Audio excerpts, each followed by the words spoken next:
지난 시간에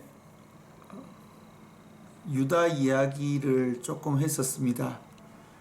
다시 창세기 39장의 요셉 이야기를 계속 해보도록 하겠습니다. 하나님께서 창세기의 요셉 이야기를 기록해 놓으신 것은 아브라함과 이삭과 야곱에게 공통적으로 하신 세 가지 약속을 어떻게 이루시는가 라는 것을 예를 들어서 요셉의 삶을 본보기로 우리 그리스도인들에게 보여주시는 것입니다. 그래서 아브라함과 이삭과 야곱에게 약속했던 세 가지 공통점은 내가 너에게 지시한 땅에 거하라, 내가 너에게 기업으로 주는 땅에 거하라. 그것은 하나님의 통치 안에 거한다는 그런 의미라는 것을 우리가 생각해 보았고요. 그리고 하나님이 축복해 주시겠다고 약속하셨습니다. 그 축복의 의미는 무엇인지, 그리고 너를 통해서 만민이 복을 얻으리라, 그렇게 약속해 주셨는데요. 이 세 가지 약속의 의미가 무엇인지 우리 창세기 39장을 통해서 한번 생각해 보도록 하겠습니다.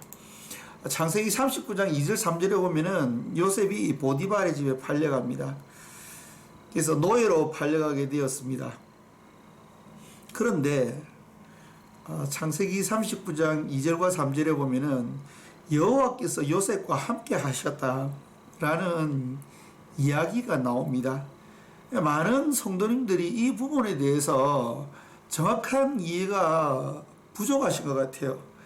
하나님이 함께 하셨다는 것은 하나님이 어떤 초자연적인 사건을 통해서 기적을 일으키신다, 안 되는 일도 되게 해주신다, 그렇게 이야기를 하시는 분들이 있는데요. 50%는 맞다고 봅니다. 하나님께서 안 되는 일을 되게 해주시죠. 그러나 이 말씀의 진정한 의미는 그것이 아닙니다. 요셉과 함께 하셨다는 히브리 말을 보면요, 이게 지금 비동사가 있습니다. 바이히가 있고요. 그리고 이 아도나이, 하나님이라는 뜻이죠. 엣 요세프, 요셉과 함께 하셨다 라는 뜻인데요. 여기 이 비동사와 엣라는 전치사가 같이 나오면은 동행했다라는 의미입니다. 요셉이 하나님과 함께 있은 것이고, 그것이 여호와께서 요셉과 함께 있었다는 의미입니다. 여러분, 동행의 의미가 무엇입니까? 같이 있는다고 동행이 되는 것이 아닙니다.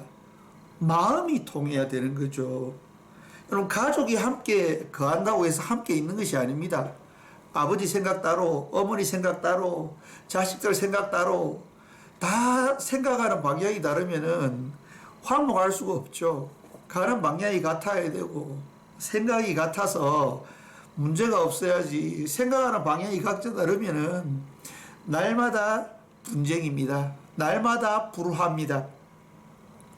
그래서 여호와께서 요셉과 함께 하셨다는 이 말이 요셉이 하나님의 통치 가운데 거했다라는 뜻입니다. 그 말은 하나님과 교통하는 삶을 살았고 하나님의 마음을 잘 이해할 수 있는 그런 사람이었다는 것입니다. 그렇기 때문에 하나님께서 원하시는 것을 요셉은 이루고자 노력했습니다. 그렇기 때문에 하나님이 너무나도 요셉을 기뻐하신 거죠. 그리고 형통하게 해 주었습니다. 창세기 39장 2절에서 3절 보면은 그가 형통한 자가 되어, 그리고 그 주인 보디발도 여호와께서 함께 하시는 것, 그리고 하나님께서 요셉을 형통하게 해 주는 것을 보았다라고 기록하고 있습니다. 그래서 하나님의 함께 하심은 실질적으로 보여지는 것입니다. 하나님과 동행하는 삶을 살 때에 하나님의 통치 아래에서 하나님이 원하시는 그 말씀에 순종해서 살아갈 때에 하나님께서 지시하는 땅에 거한다라는 그런 의미인 것입니다. 그랬기 때문에 요셉은 축복을 많이 받았죠. 여러분, 축복을 받았다라는 것은 무엇을 의미합니까?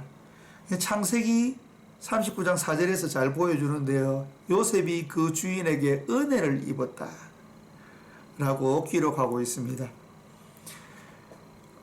아무리 큰 부자가 되어도, 아무리 높은 위치에 올라도, 아무리 겉으로 번들한 삶을 살아도 관계가 힘들면은 행복하지 못합니다.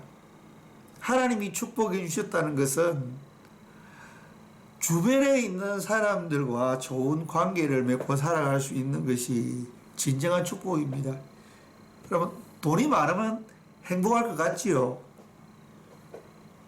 예, 행복하겠죠. 그러나 저는 돈이 많다고 해서 행복하다고 행복을 보장해 준다고 생각하지 않습니다. 가난한 선교사가 어떻게 그걸 압니까? 저는 가난했는데 저희 부모님들은 부자였습니다. 하루아침에 그 날아가 버리더라고요. 그리고 저희 부모님들이 부유했을 때에 제 기억은 그렇게 행복한 것만은 아니었다는 그런 기억으로 남아 있습니다. 여러분, 하루하루를 이웃과 함께 행복하게 살아가는 것, 그것이 하나님의 큰 축복입니다. 주인과 관계가 좋은 것, 그리고 내가 밑에 사람을 거느릴 때 그 밑에 사람과 관계가 좋은 것, 그래서 서로 사랑하면서 살아가는 것, 그것이 행복이 아닐까요? 그러면은 나머지는 자동적으로 따라오게 됩니다.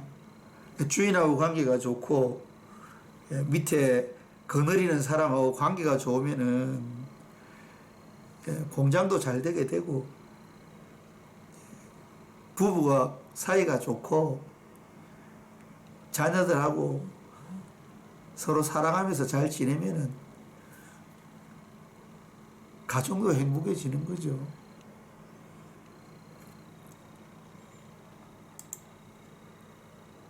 그리고 하나님이 축복해 주심으로 요셉이 하나님의 복의 근원이 되는 모습을 보여줍니다. 한번 읽어보겠습니다. 창세기 39장 5절 말씀입니다. 그가 요셉에게 자기 집과 그 모든 소유물을 주관하게 한 때부터 여호와께서 요셉을 위하여 그 애굽 사람의 집에 복을 내리심으로 여호와의 복이 그와 집과 밭에 있는 모든 소유에 미친지라. 아멘. 하나님이 아브라함과 이삭과 야곱에게 어떤 약속을 하셨습니까? 만민이 너를 인하여 복을 얻으리라. 우리가 다른 사람들에게 상처를 주면서, 다른 사람을 밟으면서 부자가 되는 것, 높은 자리에 올라가는 것, 막 스텝들을 뜰뜰 볶으면서 선교사에게 성공하는 것, 그것이 과연 진정한 성공일까요? 나로 인해서 주변 사람들이 행복할 수 있고, 나로 인해서 주변 사람들이 혜택을 받을 수 있고, 나 때문에 주변 사람들이 즐거운 삶을 살아갈 수 있다면 그것이 성공한 삶이 아닐까요? 우리가 아무리 높은 지위와 명예를 가진다고 해도 우리가 그 지위와 명예를 하늘나라로 가져갈 수가 없습니다. 우리가 아무리 많은 재물을 모은다고 해도 우리가 그 재물들을 가지고 무덤으로 들어갈 수는 없는 것이지 않습니까? 창세기 39장 5절 말씀에 요셉은 하나님이 통치하시는 땅에 거함으로 하나님에게 축복을 받아 그가 섬기는 보디발의 집을 부유하게 해 주었습니다.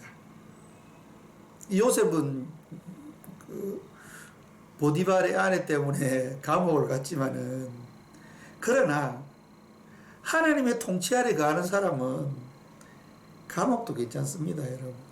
뭐 감옥을 가자는 이야기는 아니지만 어떠한 모함을 받아서 어떠한 오해를 받아서 최악의 상황에 처한다 할지라도 괜찮아요. 왜? 하나님과 함께 있기 때문에요. 자, 우리가 보디발의 집에 요셉을 보면서 요셉은 하나님이 통치하시는 그 통치를 받고 보디발의 집에서 종살이를 했습니다. 결국 그는 그 보디발의 집을 통치하는, 다 맡아서 관장하는 그런 사람이 되었죠. 그리고 요셉이 있었기 때문에 보디발의 집이 복을 받았다, 그렇게 기록하고 있습니다. 그래서 복의 근원으로서 요셉이 만나는 사람을 나쁘게 하는 것이 아니고 잘되게 해주고 성공하게 해주고 행복하게 해주는 그러한 삶을 사는 모습을 오늘 보디발의 집에서 종살이하는 요셉의 삶을 통해서 우리가 하나님께서 아브라함과 이삭과 야곱에게 하셨던 그 약속에 대해서 한번 생각해보는 시간이었습니다. 다음 시간에 감옥에 간 요셉에 대해서 계속적으로 한번 살펴보도록 하겠습니다.